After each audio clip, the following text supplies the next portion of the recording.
Hey, you made it! Welcome to my basement. I'm Lisa Dublin, a health and life coach, a speaker, and an author, and this is my podcast, Basement Chronicles. Well, actually, this is your podcast if you are a professional, an executive, or an A-type woman, or all of them. You are part of what I like to call P Nation.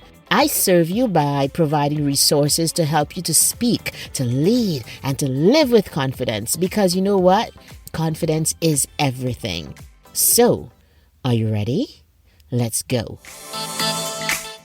Hey, P Nation, how are you all doing? Today I want to talk about envy. Yes, that green-eyed monster that makes you look at another person with a sinking feeling that you are not good enough, or worse, that you should have what they have, and because you don't, that person should fail. You know, sometimes envy manifests like you secretly hoping that they don't make as much money or that that person will fail at their event or that something will happen to cut them down to size. Now, while I mightn't have gone as far as wishing bad for somebody else, I certainly have experienced envy, as in not wanting to be too close to somebody who's succeeding because it makes me feel small. The dictionary definition of envy is this: a feeling of discontent or covetousness with regard to another's advantages, success, possessions, etc. And while we're at it, let's also look at the difference between being envious and being jealous. Envy is the painful feeling of wanting what someone else has, like attributes or possessions. If you are jealous, however, you feel threatened, protective, or fearful of losing one's position or situation to someone else. But today, we're just going to deal with envy. Are you envious of anyone? A couple years ago, I became envious of a fellow writer friend. She was where I knew I should have been. We had risen through the ranks together from university, but our journeys had grossly diverged. While she had gone on to deepen her skill and increase her publications as a writer, I had gone the way of business first. Now, it's not like I haven't been doing stuff where literature is concerned, where my writing, my poetry is concerned. In fact, if you go to the show notes when we're done, you can click on my poetry channel and see some of the work that I have done over the years.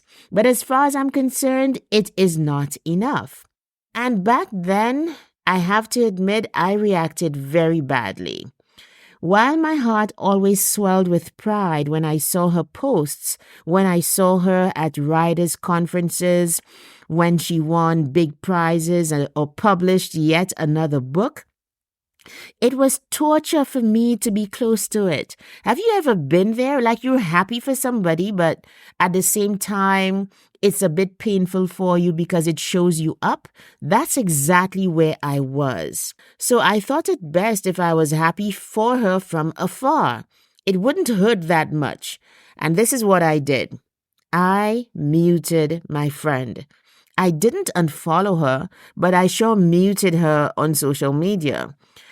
Can you imagine this? I muted a successful friend because I didn't know how to be happy for her without feeling small myself. I'm not proud of this, but I know that many people feel the same way and have experienced exactly what I just confessed to. Here's what I do know. Knowing and acknowledging and totally accepting yourself unconditionally, warts and all, is the first step to change. Now, this was years ago, and we're still friends, and my friend is none the wiser, okay?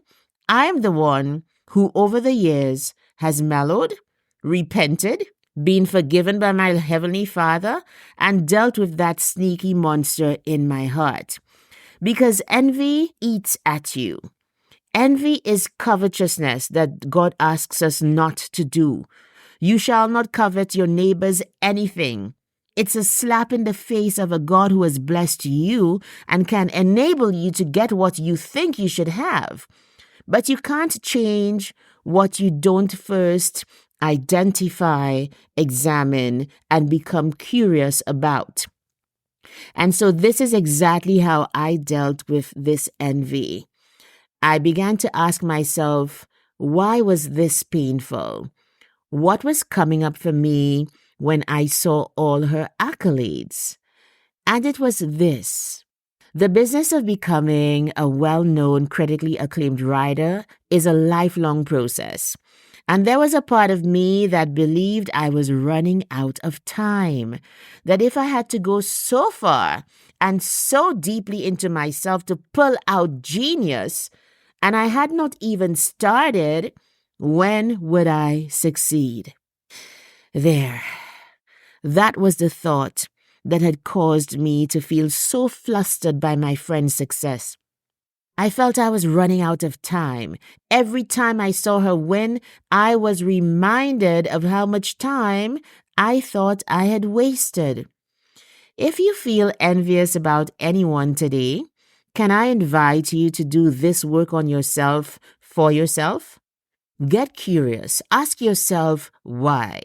What about this person's posts, updates, emails, voice, appearance, or life causes you distress or anger or sadness or longing?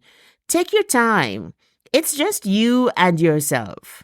Don't be afraid to open that dusty chest and shake out those cobwebs. No one is here but you. So when I realized my thought and how it made me distressed, I went to work to do two things. First of all, I began to really celebrate all that I had accomplished in my life and business and education. Not as a means of comparing myself to her, but in a total womb-like love, totally surrounded by me, my things, my world.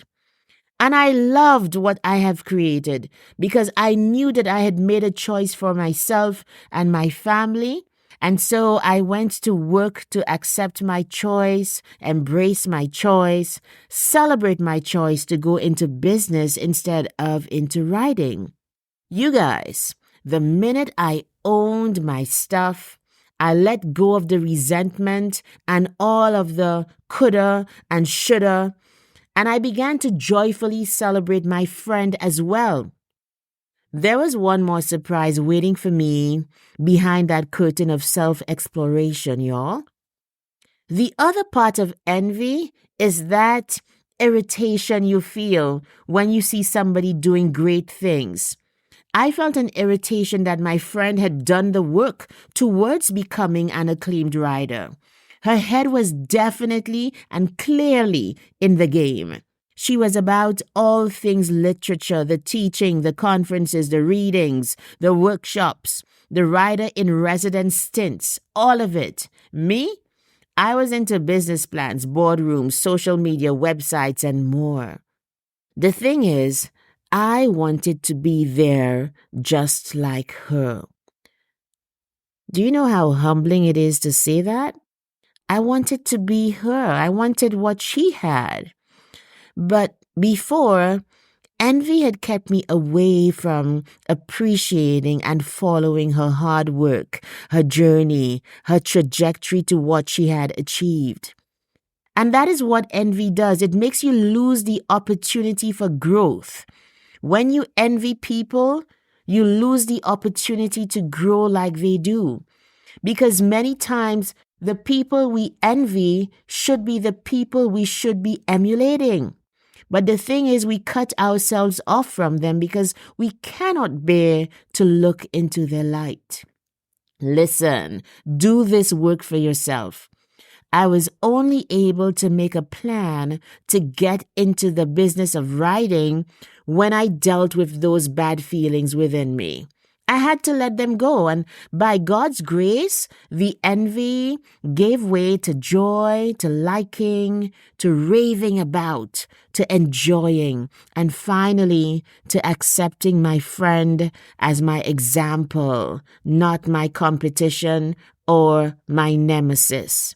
The truth is, I can't compete with her anyway. She's way ahead of me with good reason. So where are we in this session? Where are we? What are you thinking? What is resonating for you as I speak? I know this has been painfully brutal and honest, so now let's look ahead. You cannot become what you envy. You cannot become rich if you envy rich people. You cannot become beautiful if you envy beautiful people. You can't become fit if you envy fit people. Get curious about your emotions and sort them out like you would a drawer in your boudoir. You've got to get to work to get to the point of like, appreciation, of being a fan of. Then you have room inside you for learning that person's path to greatness. When you get to like, to appreciate and value another person's success, you are no longer green with envy. You become red hot with wholesome determination to accomplish your own success. You guys, this is the work of coaching. I'm really grateful for this industry of life coaching because it has helped me to be able to manage my mind. It has given me a self-help tool to be able to figure out my emotions, my problems, and to pursue my big dreams with a mind that is at peace. So if you are looking for a life coach who can help you to navigate life more confidently, book a call with me to find out how we can work together. This is the foundation of success. This is how you proceed, and people wonder, my goodness, isn't she stressed? Doesn't she have problems? Yes, she does, but she's able to control and manage her mind. So thank you so much for listening. I hope I helped you to kind of face yourself a little more today, and I hope it wasn't too painful. Thank you so much, P Nation, and see you next time on Basement Chronicles. Thank you so much for listening to Basement Chronicles today. Don't forget to like and share this podcast everywhere. And join me next week for another episode of Basement Chronicles. I am Lisa Dublin. Bye.